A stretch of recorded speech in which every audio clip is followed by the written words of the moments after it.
بسم اللہ الرحمن الرحیم. میں ہوں اجاز شیخ نیوز ون ڈیجیٹل چینل کے لیے.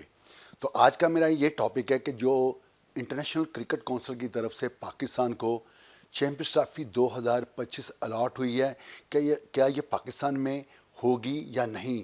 کیا ہائیبرڈ فارمولا کے تحت ہوگی تو کس فارمولا کے تحت ہوگی اور اسٹیڈیم کی صورتحال کیا ہے. اس کے حوالے سے میں تفصیلات سے آگاہ کروں گا بعد میں.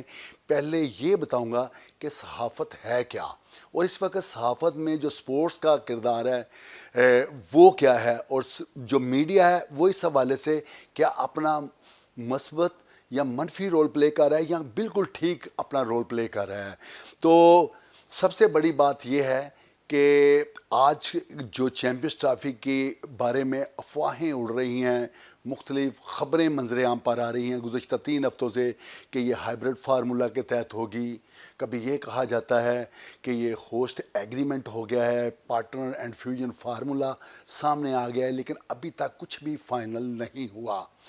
تو اس سے قبل یہ بتائیں کہ یہ جو میڈیا ہے پاکستانی ہو چاہے انڈیا، تو اس کا رول کیا ہے. اگر ہم صرف انڈین میڈیا کی فی الحال بات کریں تو اس کے لیے یہ بالکل بات روز روشن کی طرح یہاں ہو گئی ہے کہ وہ بالکل بھی صحافتی اصولوں کے برعکس اپنا رول پلے کر رہا ہے. تو یہ کوئی نیا کام نہیں ہے، یہ کوئی پہلا موقع نہیں ہے. جب بھی کوئی بھی انڈیا نے کوئی کام کرنا ہو نیگیٹیوٹی کا تو اس سے پہلے ایک ایسا شوشہ چھوڑ دیا جاتا ہے جس کے ذریعے یہ ثابت کیا جائے کہ انڈیا جو کرنے جا رہا ہے وہ بالکل درست ڈائریکشن ہے، جبکہ جو دوسرا جس کے مقابل میں وہ کرنے جا رہا ہے وہ نیگیٹو ہے، وہ راہ راست پر نہیں ہے، اس لیے یہ سب کچھ ہو رہا ہے. تو چیمپئنز ٹرافی کے حوالے سے بھی انڈیا نے یہ شوشہ چھوڑا کہ یہ کام انڈیا جو ہے وہ پاکستان میں بالکل نہیں کھیلے گا، بلکہ انڈیا اپنے میچز ہائیبرڈ فارمولا کے تحت دبئی میں کھیلے گا. تو اس کے مقابلے میں پاکستان نے بھی ڈٹنے کا فیصلہ کیا. چیئرمین محسن نقوی ڈٹ گئے اور اب تک یہ فیصلہ نہیں ہو سکا یہ کس فارمولے کے تحت ہوگا. تو میں یہ بتانا چاہ رہا ہوں کہ اگر یہ بات انڈین میڈیا کی کر لی جائے تو وہ ایسا کیوں کرتا ہے. تو انڈیا کا کردار ہمیشہ سے ہی ایسا رہا ہے. اگر چند سال ماضی میں چلے جائیں تو آپ کو یہ یاد ہوگا جب چہار باغ جہاں پہ ایران اور بلوچستان کی سرحد ملتی ہے وہاں سے کلبھوشن یادو کو گرفتار کیا گیا جو کہ پاکستان کے خلاف منفی سرگرمیوں میں ملوث تھا. گرفتار ہو گیا، پاک فوج نے اس کو پکڑ لیا. تو انڈیا نے یہ کہا یہ تو ہمارا بندہ ہی نہیں ہے، کلبھوشن یادو کا تو تعلق ہی نہیں ہے انڈین آرمی کے ساتھ. بعد میں یہاں تک کہ وہ پورے ورلڈ میں وویلا مچا دیا کہ ہمارا بندہ گرفتار ہو گیا، اس کے ساتھ جو جیل میں اب سلوک اچھا نہیں ہو رہا، عالمی ثالثی عدالت تک جانے کا بھی کہا گیا. اس کے بعد فالس آپریشن کا سلسلہ شروع ہو گیا کہ ہم نے پاکستان کے اندر گھس کر ہم نے یہ کیا ہے. تو وہاں پر اگر آپ کو یاد ہو تو کوے مرے ہوئے دکھائے گئے، تو کوئی لاش نہیں تھی، خدا نخواستہ کوئی انڈیا جو جہاز تھے وہ ان نہیں ہوئے تھے، جو کوئی آپریشن نہیں ہوا تھا وہ بھی ناکام ہو گیا.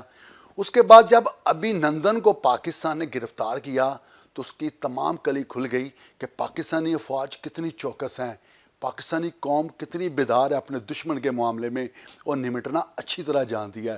ابھی نندن کو گرفتار کر لیا گیا، چائے پلا کر واگا بارڈر کے راستے اس کو انڈیا کے حوالے کر دیا. پوری دنیا نے دیکھا. اس وقت بھی جو میڈیا کا رول تھا وہ بالکل واضح ہو گیا کہ انڈیا جو شوشہ چھوڑ رہا تھا میڈیا کے ذریعے وزارت خارجہ جو پیغام پہنچانا چاہتا تھا وہ بالکل غلط تھا. پھر اگر چائنا کے ساتھ بات کر لی جائے اس کی لداخ کے معاملے میں، وہاں پر بھی انڈیا کے 100 جھوٹ انڈین میڈیا کے سامنے آئے اور ان کو منہ کی کھانی پڑی. اور آج چیمپئنز ٹرافی کے حوالے سے بھی انڈیا کی طرف سے جو شوشے چھوڑے جا رہے ہیں اس کی بھی کوئی قطعی حقیقت نہیں ہے. اصل بات کیا ہے؟ اصل بات یہ ہے کہ پاکستان کے جو تمام اسٹیڈیم ہیں جہاں پہ یہ میچز شیڈول ہیں اب تک کے شیڈول کے مطابق جو مجوزہ شیڈول ہے وہ تمام جو ہے تیاری کے آخری مراحل میں. اگر یہ کہا جائے 85 سے 90% وہاں پہ کام ہو چکا ہے تو کچھ غلط نہیں ہے. قذافی اسٹیڈیم میں بہترین اسٹیڈیم بن چکا ہے, صرف 10 سے 12%, 15% کام باقی ہے. اسی طرح پنڈی, اسی طرح کراچی, وہاں پر بھی اسٹیڈیم سے آ رہے ہیں. اب ان سے کچھ بن نہیں پڑ رہا کہ اب کس طرح پاکستان سے بچا جا سکے اور یہ میچ کہیں منتقل کیے جا سکیں. کبھی ہائبرڈ فارمولا دے دیا, کبھی ہوسٹ ایگریمنٹ دے دیا, کبھی پارٹنر اینڈ فیوژن فارمولا دے دیا. تو مزے کی بات یہ ہے کہ محسن نقوی بھی حکومتی پشت پناہی سے, حکومتی امام پر, حکومتی سپورٹ پر ڈٹ چکے ہیں. محسن نقوی نے بھی ٹھان لیا ہے کہ ہوگا تو برابری کی سطح پر فیصلہ ہوگا, نہیں ہوگا تو جتنا مرضی نقصان ہو جائے, جو مرضی ہو جائے. اب مستقبل میں ایسا نہیں چلنے کا کہ جو بھارت کہے ویسے ہی ہو جائے گا. اب بھارت کو بھی پتہ چل گیا ہے کہ ایسا نہیں چلے گا. اس لیے آئی سی سی کے جو سربراہ جنہوں نے 1 دسمبر کو چارج سنبھالا ہے, جے شاہ, وہ ایک منسٹر کے بیٹے ہیں, انڈین منسٹر کے, تو انہوں نے بھی سارا کچھ دیکھ بھال لیا ہے اور اب بھی انہوں نے بھی تھوڑا سا سٹے کرنا شروع کر دیا. دوسری طرف سے براڈ کاسٹر نے بھی ان پہ دباؤ بڑھانا شروع کر دیا ہے کہ ان کو نقصان کا اندیشہ ہے. اس لیے بھارتی شوشا ناکام ہوتا نظر آ رہا ہے اور اس بات کا قوی امکان ہے کہ جو پاکستان کے ٹرمز اینڈ کنڈیشن ہیں, جو قواعد و ضوابط ہیں, جو پیسوں کی تقسیم ہے, ٹوٹل منی کی جو انکریز ہونی ہے, انکم ہونی ہے, تو وہ جنریٹ جو ہونے والی جو انکم ہے اس میں بھی جو حصہ پاکستان کا بنتا ہے وہ بھرپور طریقے سے ملے گا. اور یہ چیمپئنز ٹرافی پاکستانی فارمولے کے تحت پاکستان میں ہونے جا رہی ہے. ہاں, اگر وہ نہیں مانیں گے تو آئندہ نیکسٹ جو 3 ایئرز ہوں گے وہاں پر انڈیا کی چلنے کی نہیں ہے, اب چلنے والی نہیں ہے. اب جو وومن ورلڈ کپ ہونے جا رہا ہے 2025 میں, پھر 26 میں, 27 میں جو بڑے ایونٹ ہونے جا رہے ہیں, اس میں پاکستان بھی نہیں جائے گا. اور معاملہ صرف لٹکا کس بات پہ ہے, پہلے بھی تحریری طور پر بی سی سی آئی نے دیا تھا, آئی سی سی گرانٹر نہیں بنا تھا جس کی وجہ سے نقصان اٹھانا پڑا. اب آئی سی سی کو شورٹی بانڈ بھر کے دینا پڑے گا, گارنٹی دینا پڑے گی کہ اگر انڈیا نے انکار کیا یا پاکستان کو کارنر کرنے کی کوشش کی گئی تو آئی سی سی بالکل پیچھے کھڑا ہوئے گا. یہ جو آئی سی سی ہے اس کا جو ایگریمنٹ ہوگا وہ آئندہ 24 سے 40 گھنٹوں میں, 48 گھنٹوں میں, 50 گھنٹوں میں بالکل سامنے آنے کے لیے تیار ہے. اب دیکھنا یہ ہے کہ انڈیا کا جو غرور تکبر کا جو ایشو ہے وہ کیسے ٹوٹتا ہے, تحریری طور پر وہ کس طرح جو ایگریمنٹ ہے وہ منظر عام پر آتا ہے. اور سب سے بڑی بات یہ ہے جو خاص میں آپ بات بتانا چاہ رہا ہوں, محسن نقوی نے وزیر اعظم شہباز شریف سے ملاقات کر لی ہے اور جو کمزور چیزیں انہوں نے اٹھائی ہیں انڈیا نے, اور جہاں پر پاکستان نے لچک کا مظاہرہ کرنا ہے اور جہاں پر ڈٹنا ہے, اس کے حوالے سے محسن نقوی کو شہباز شریف نے گو ہیڈ دے دیا ہے کہ آپ نے ان معاملات پر ڈٹنا ہے اور ان معاملات پر آپ نے تھوڑی سی لچک کا مظاہرہ کرنا ہے.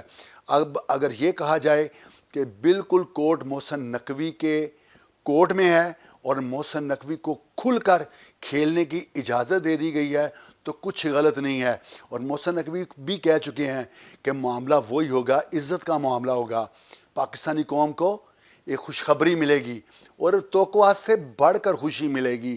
اب پوری قوم اس بات کی منتظر ہے کہ جو محسن نقوی اب تک کہہ رہے ہیں اس پر عمل ہوگا اور انشاءاللہ قوم کو خوشخبری ملے گی.